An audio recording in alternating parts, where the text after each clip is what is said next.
Todo empezó con una nota. Una jodida nota escrita a mano, sin firma, sin explicación. Una hoja doblada en 4, empujada por debajo de la puerta de mi piso un miércoles por la mañana. Luis, tu mujer no es quien crees. Pregunta por el hotel en la calle Jorge Juan. Habitación 214. Viernes. A las 19. La leí 3 veces antes de moverme. Pensé que era una broma. De mal gusto, sí, pero una broma. O alguien que se había equivocado de puerta. O, en el peor de los casos, un vecino aburrido con ganas de meter mierda. La tiré a la basura. Me hice el café. Me fui a trabajar. Pero no pude dejar de pensar en ella. En la nota. En esa habitación. Jorge Juan está a menos de 15 minutos andando desde mi casa, y el hotel al que se refería, lo conocía. No es de esos elegantes ni demasiado caros. Es uno de esos discretos, con recepción de noche y persianas bajadas. Durante todo el miércoles y jueves fingí que no me importaba. No dije nada a Lucía, mi mujer. Nos fuimos a dormir, cenamos como siempre. Ella estaba tranquila. Demasiado tranquila, si lo pienso ahora. El viernes, salí del trabajo antes. No avisé. No me despedí. Cogí el coche y me quedé esperando en la calle Jorge Juan, justo enfrente del hotel, desde las 6:20. Llovía un poco. Tenía los nervios disparados. Casi me convencí de que estaba haciendo el idiota. Pero a las 6:56, vi a Lucía. Mi mujer. Con un abrigo azul marino y su maldito bolso marrón. Caminando rápido, con ese paso medio torpe que tiene cuando quiere parecer segura. Y entró al hotel. Sola. Miré la hora. 18:57. Me quedé dentro del coche. 15 minutos. 20. 30. Y entonces lo supe. No hacía falta subir.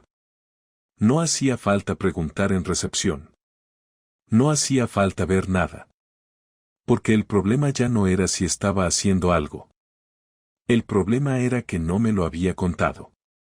Que tenía una parte de su vida que había decidido esconder. Y que alguien, quien coño fue, me lo había advertido antes que ella. Así empezó todo. Volví a casa sin saber cómo actuar, sin una idea clara de qué hacer con lo que acababa de ver. Lucía volvió a las 10:30, con su abrigo azul doblado sobre el brazo y el pelo ligeramente mojado, como si acabara de salir de una ducha. Me saludó con un beso rápido y dijo que el tráfico había estado imposible. Se fue directamente al baño, como si todo fuera normal, como si no acabara de pasar 2 horas en un hotel al que ni siquiera debería acercarse. Me senté en el sofá con el mando en la mano y la televisión encendida, pero no recuerdo qué estaban dando ni si subí el volumen. Solo recuerdo el sonido del secador de pelo desde el pasillo, y luego el silencio. Pasaron 2 días sin que dijera nada. No porque no quisiera, sino porque necesitaba observarla, ver si ella decía algo, si mostraba algún signo de culpa, de tensión, de miedo siquiera. Pero nada. Lucía se comportaba como siempre, con sus pequeños gestos cotidianos, haciendo planes para el fin de semana, preguntándome si quería que hiciéramos arroz con pollo el domingo, mandándome fotos de estupideces por WhatsApp durante su descanso en el trabajo. Dormíamos juntos, nos levantábamos a la misma hora, salíamos a trabajar, todo seguía igual. Todo, menos yo.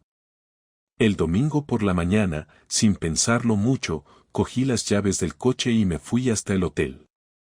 No sabía muy bien para qué, tal vez solo para comprobar que seguía allí, que no había sido una fantasía. Entré fingiendo estar buscando una reserva. En recepción había un chico joven, desganado, que apenas me miró a la cara. Le dije que había venido el viernes con una mujer, que no recordaba el nombre con el que reservó, y que quería saber si se había dejado algo en la habitación. Me dijo que sin el nombre no podía ayudarme. Le ofrecí 20 euros. Entonces miró su pantalla y dijo que el viernes hubo 2 reservas a las 7 de la tarde. Una de ellas a nombre de Rodrigo Márquez. No hizo falta más. Rodrigo. Rodri. El nombre de la nota. Volví al coche temblando, no de frío, sino de rabia contenida. Tenía un nombre, un apellido, un horario. Lo que me faltaba era saber desde cuándo. Desde cuando Lucía me mentía a la cara. Desde cuando fingía. Desde cuando nuestra vida era una especie de teatro donde solo uno creía en el guión. No quería irme a casa, pero tampoco tenía dónde ir. Di vueltas con el coche por la ciudad hasta que se me terminó la gasolina, como si circular sin rumbo pudiera aclararme algo en la cabeza. Por la noche, cuando ella ya dormía, me levanté y me senté en el salón. Encendí el portátil y me puse a buscar a ese tal Rodrigo Márquez. En LinkedIn, en Instagram, en Twitter. No tardé mucho. Rodrigo Márquez, fisioterapeuta, con clínica en el centro, la misma clínica donde Lucía iba cada miércoles por la tarde desde hace unos meses por una supuesta tendinitis en la muñeca. No me hizo falta más investigación. Lo tenía todo delante. Lo que me quedaba por entender era el porqué. Porque yo no soy perfecto, pero tampoco fui un cabrón con ella. Jamás le falté al respeto, jamás la engañé, jamás la traté como si fuera invisible.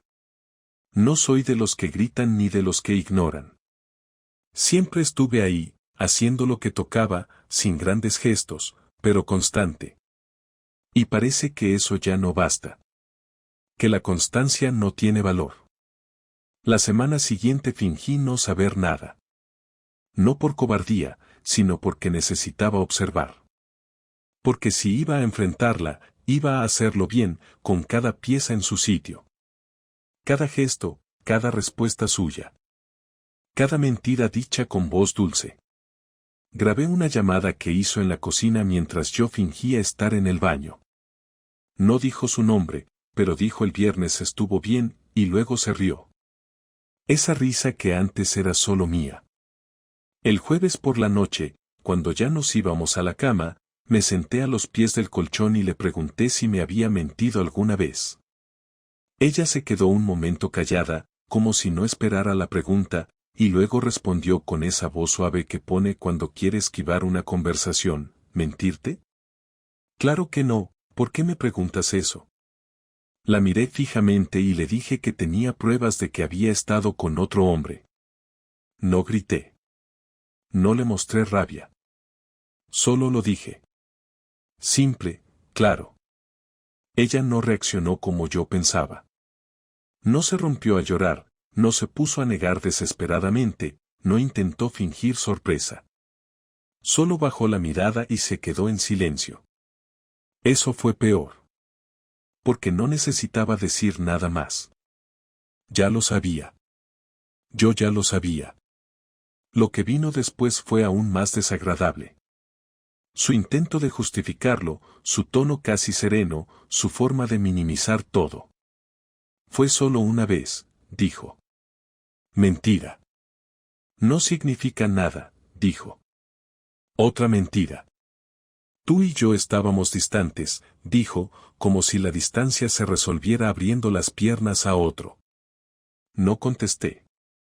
No podía. Me fui a dormir al sofá, y esa noche fue la primera de muchas que ya no compartimos cama. El viernes por la tarde llegué a casa antes de lo normal. No le avisé. Sabía que ese día ella no iba a la clínica porque el fisioterapeuta, Rodrigo, no atendía los viernes por la tarde según la web de su negocio. Lo tenía todo más o menos planeado, y si no salía como esperaba, al menos me quedaba la satisfacción de no seguir callando.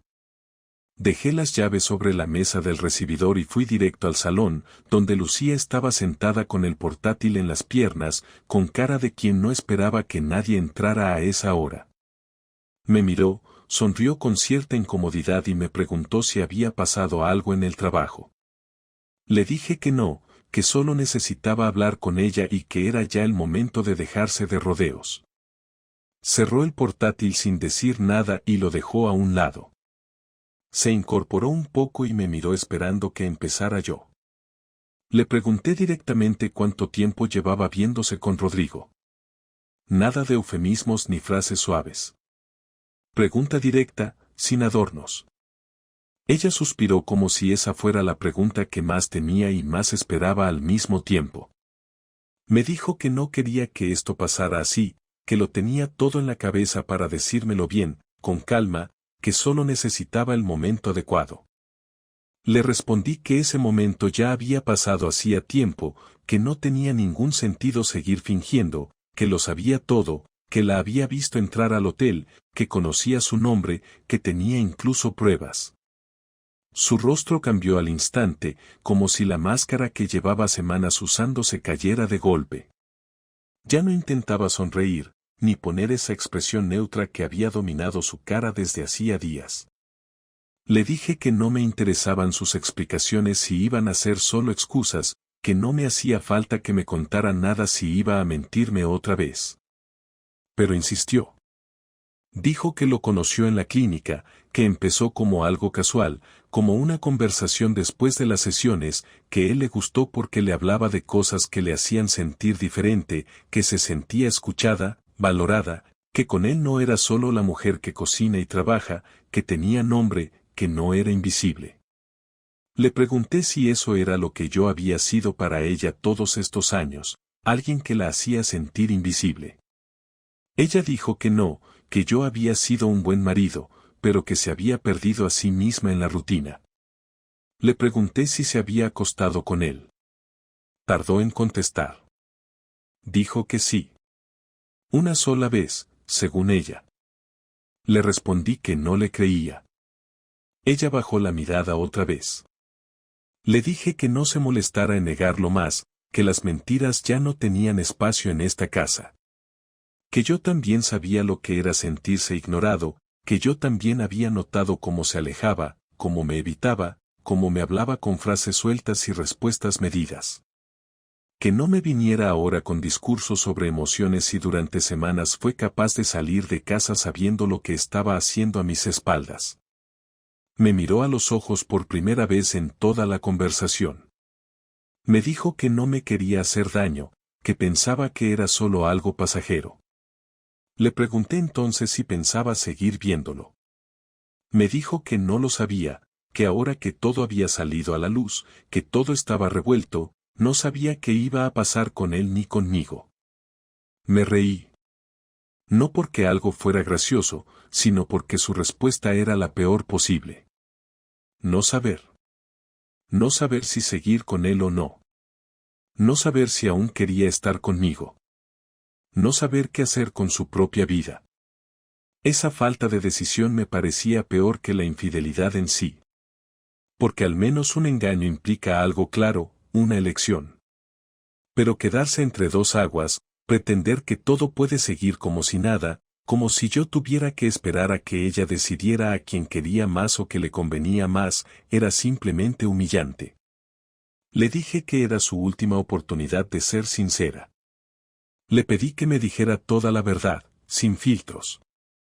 Que lo dijera todo, que sacara lo que tenía guardado. Que ese era el único gesto que podía salvar algo de respeto entre nosotros. Me dijo que empezó a escribirle hace más de 3 meses, que las conversaciones se intensificaron rápido, que lo había visto unas cuantas veces fuera de la clínica, que salieron a tomar algo, que después fueron al hotel, y que desde entonces habían quedado en otras ocasiones, aunque según ella no siempre pasaba algo físico. Le pregunté si se enamoró de él. Dijo que no sabía. Le pregunté si se había enamorado de mí alguna vez. No respondió. Entonces me levanté. Le dije que se fuera esa noche a dormir a casa de su hermana, que no quería verla más por el momento, que necesitaba respirar, pensar, entender qué hacer con todo esto. No gritamos, no rompimos nada, no hubo escándalo. Solo 2 personas que sabían que algo muy serio se había roto y que no había forma de fingir lo contrario. Ella se fue con una pequeña mochila, sin decir nada más. Cerró la puerta sin mirar atrás. El sábado siguiente me levanté temprano, antes de que saliera el sol. No dormí casi nada, pero no me importaba. Sabía lo que iba a hacer desde el momento en que Lucía cerró la puerta detrás de ella. Estuve toda la noche dándole vueltas a cada detalle, cada palabra, cada gesto suyo durante los últimos meses. Cada salida extra, cada tarde que decía estar cansada para evitar hablar o cenar conmigo, cada excusa absurda que ahora tenía sentido. No era solo rabia, era algo más afilado, más calculado. No quería gritar, no quería discutir, no quería pelear. Quería hacer algo que tuviera consecuencias reales, algo que le doliera de verdad. No físicamente, no en plan violento, pero sí donde más le importaba, su imagen, su entorno, su orgullo. Fui al trastero y saqué una caja con documentos antiguos. Fotografías, recibos, copias de llaves, facturas a su nombre, todo tipo de cosas que conservábamos desde hace años por costumbre. Empecé a separar lo que me podía servir. Agarré la carpeta con nuestros papeles del seguro de salud, donde aparecían nuestras firmas, su número de DNI, nuestros datos bancarios. Después abrí el portátil y redacté una carta para recursos humanos del ayuntamiento, donde trabaja desde hace años. Lo hice en tono formal, sin insultos, sin sarcasmo, solo contando lo esencial, que mantenía una relación íntima con un profesional sanitario con el que ella misma tiene una relación laboral como paciente, que utiliza justificantes médicos para justificar ausencias que no tienen que ver con su salud, que probablemente esté haciendo uso indebido de los recursos públicos para encubrir encuentros personales. Añadí que lo hacía como ciudadano afectado y que, si no tomaban cartas en el asunto, lo haría llegar por otros canales oficiales. No firmé con mi nombre real. Usé otro. Imprimí la carta, la metí en un sobre, y la dejé preparada junto con un pequeño dossier de capturas de pantalla y los datos de Rodrigo, el fisioterapeuta. Después, abrí otro documento. Una carta dirigida a su hermana, esa que siempre fue su confidente, esa que seguramente ya sabía todo antes que yo. En ella no explicaba nada que no pudiera imaginarse, pero lo escribí con un tono frío y muy específico. Le conté que Lucía había sido infiel, que llevaba meses viéndose con otro hombre, que mientras yo trabajaba y me esforzaba por mantener una casa estable, ella se dedicaba a construir una doble vida. Le pedí que, si tanto la apreciaba, la ayudara a hacer frente a sus actos en lugar de cubrirlos. La imprimí también y preparé un sobre. No había odio en esa carta. Había decepción. Y a veces eso jode más que cualquier grito. Después me vestí, salí a la calle y fui al centro. Pasé por la clínica donde trabaja Rodrigo. La fachada estaba cerrada, como era de esperar. En el buzón metí una copia del mismo dossier que enviaría al ayuntamiento, esta vez con una nota escrita a mano: tu vida personal y profesional deberían mantenerse separadas. Tú no has sabido hacerlo.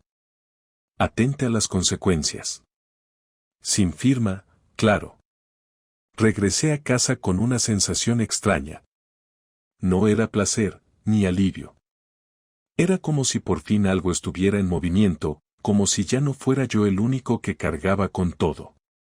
Por la tarde, contacté con un abogado. No uno cualquiera. Uno que se especializa en divorcios contenciosos. Le conté todo sin rodeos, le mandé las capturas, los datos del hotel, el nombre del amante, las pruebas impresas. Me preguntó si quería iniciar un procedimiento agresivo o prefería una separación amistosa.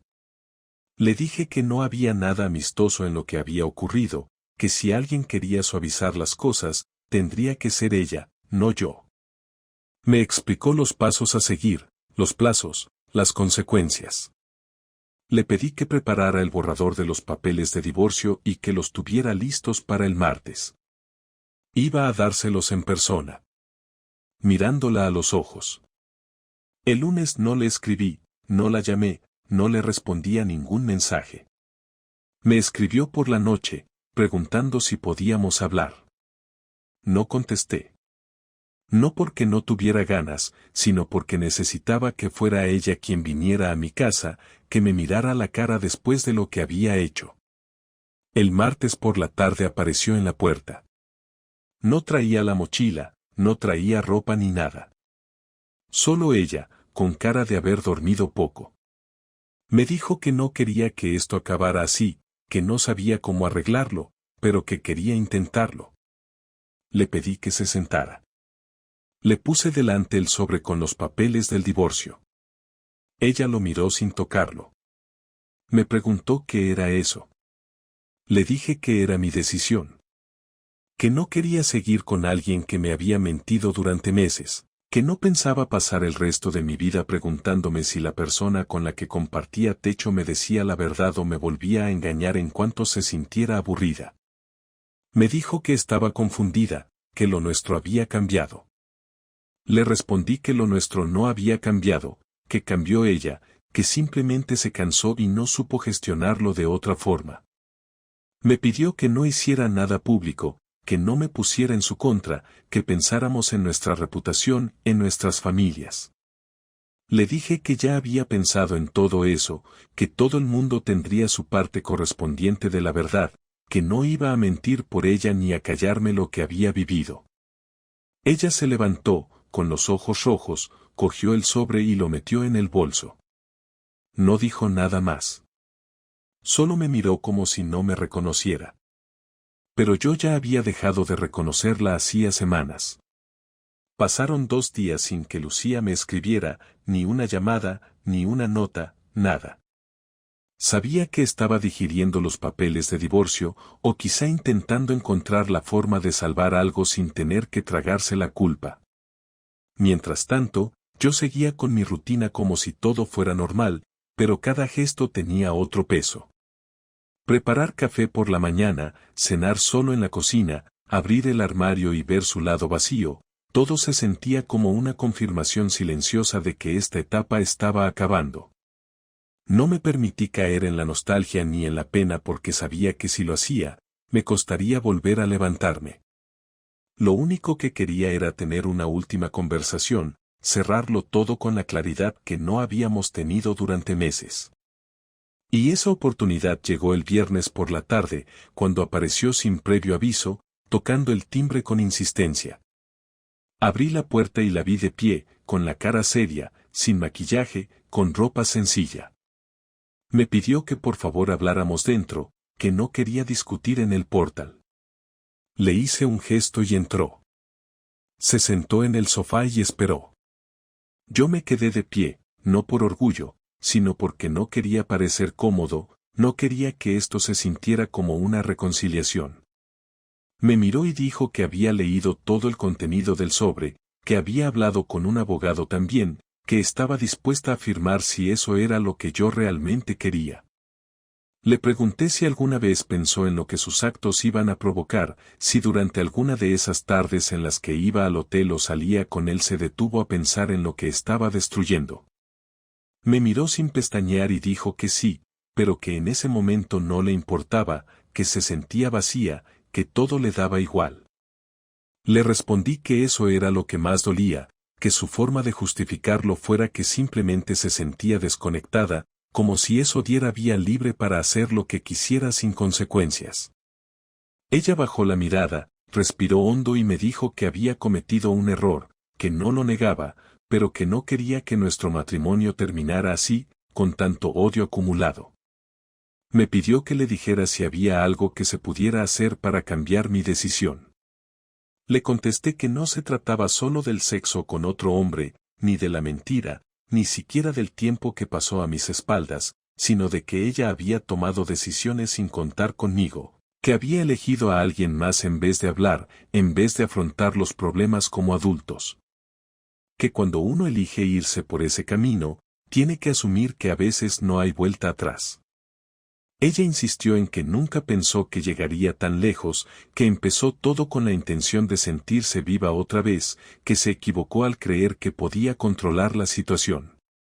Le dije que eso sonaba más a excusa que a disculpa, que si realmente quería arreglar algo, lo primero que tenía que hacer era dejar de justificarse y empezar a asumir lo que era.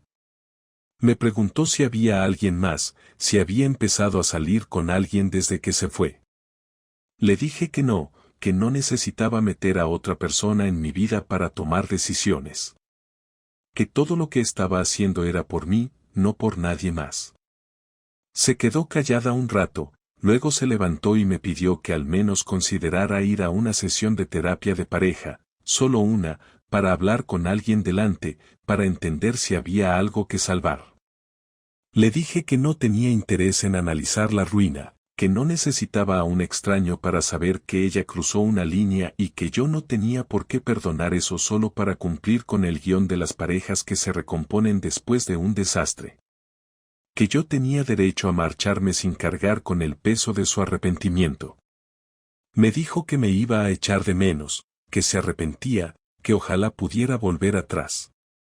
Le respondí que no le creía, que lo que ella extrañaba no era a mí, sino la comodidad que yo representaba, la estabilidad, el plan de vida que ahora veía desaparecer. Le pregunté si estaba enamorada de Rodrigo.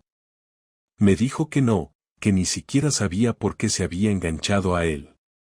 Que ahora entendía que solo quería escapar, sentirse diferente, como si su vida fuera otra. Le dije que ya no importaba. Que no íbamos a compartir más casa, ni más desayunos, ni más excusas.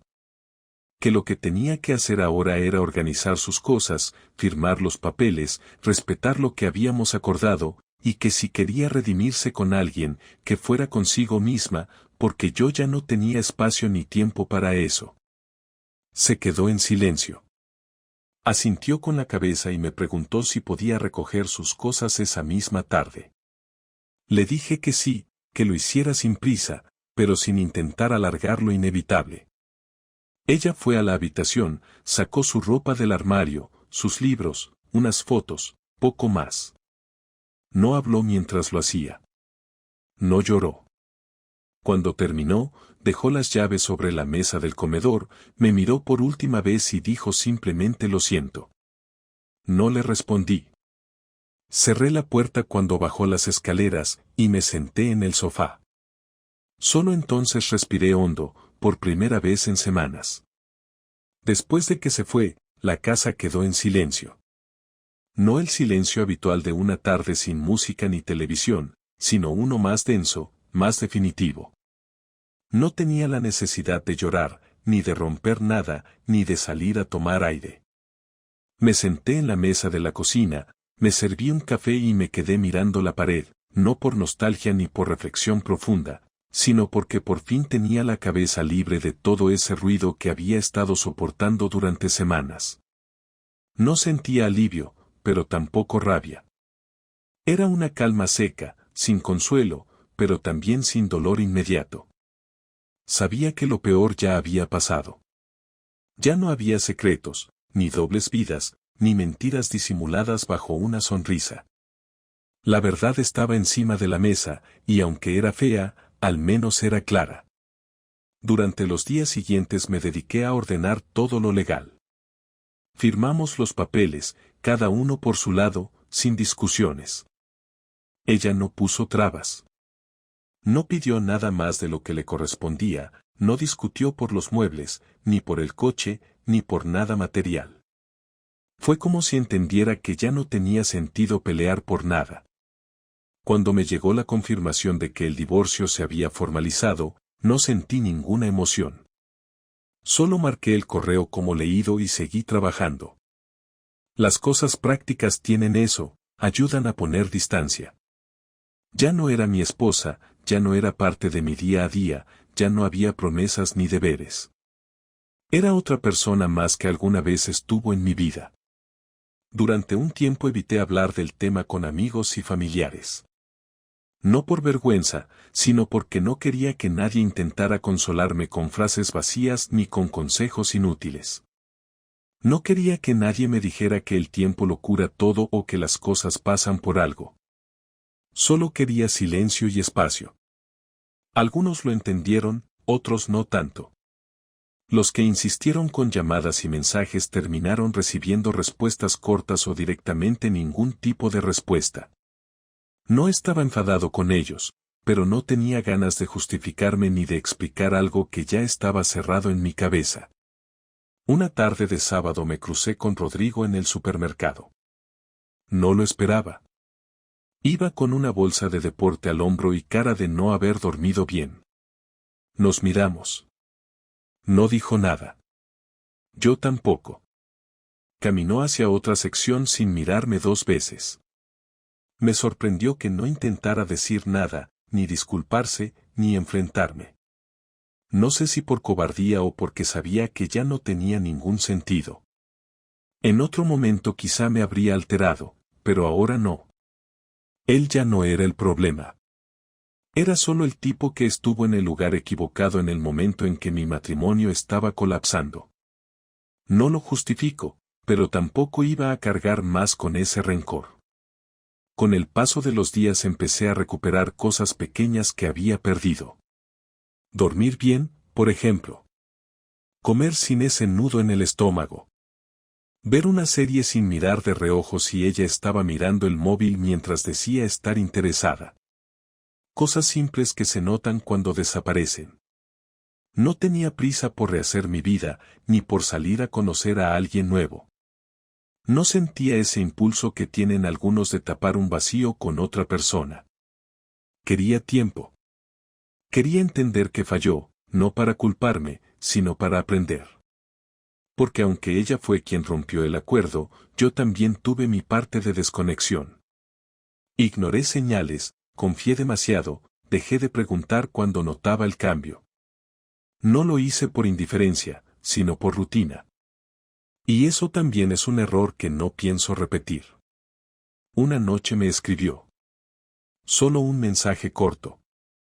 Me preguntó si algún día podríamos hablar como personas normales, sin reproches, solo para cerrar bien las cosas. Tardé 1 hora en responder. Le dije que no tenía interés en reconstruir nada, ni siquiera una amistad. Que no le deseaba nada malo, pero que mi vida ya no incluía su presencia. Me dio las gracias por la sinceridad. No volvió a escribir. Ahora cuando me levanto por las mañanas no pienso en lo que pasó, ni repaso escenas dolorosas en mi cabeza. Me hago el café, me ducho, salgo a trabajar, vuelvo a casa, cocino lo que me apetece, a veces salgo con algún amigo, a veces me quedo leyendo, sin necesidad de dar explicaciones. No me siento feliz todavía, pero estoy en paz, y eso para mí ya es suficiente. No necesito una conclusión dramática ni un cierre cinematográfico. Solo sé que esto se terminó, que dolió, que lo enfrenté, que hice lo que tenía que hacer, y que ahora tengo la oportunidad de empezar desde otro sitio, con otra visión de lo que quiero, de lo que no voy a tolerar, de lo que realmente importa.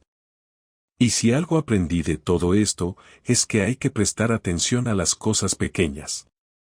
A los silencios, a los cambios de mirada, a las excusas que se repiten. Pero también aprendí que no todo se puede controlar. Que hay decisiones que otras personas toman sin que tú puedas hacer nada. Y cuando eso pasa, solo queda una opción: levantar la cabeza, asumir la realidad y no mirar atrás. Porque si alguien decide traicionarte, lo mínimo que puedes hacer es no traicionarte tú también.